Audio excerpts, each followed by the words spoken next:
sa lagay ng ating panahon ngayong umaga po ng August 25,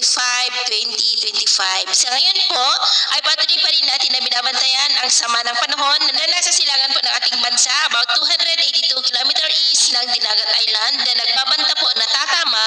dyan sa may Eastern Visayas at Bicol region at papalakasin rin niya ang habagat na lalo po na magdudulot ng mas maulan na panahon sa susunod na mga oras dito po sa ating bansa. At ito nga pinapakita ng forecast model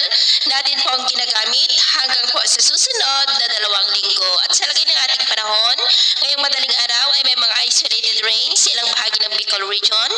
Bataan, Metro Manila, Northeast ng Cagayan, Marinduque, Romblon, Occidental Mindoro, Panay Island, Negros, Cebu, Bohol, Leyte, Samar Provinces, Surigao del Norte, Zamboanga, Sulu Archipelago at Sarangani. At mamaya ay sisikat naman po ang araw sa malaking bahagi ng ating bansa, pero dahil sa sama ng panahon ay asahan ang maulap na kalangitan na may mga pulupulong pag-ulan sa ilang bahagi ng Southern Luzon, Kabisayaan, Surigao del Norte, Sulu Archipelago at Zamboanga Peninsula. At mamayang hapon, mas maraming lugar ulit ang makakaranas ng mas maulap na kalangitan with isolated rains.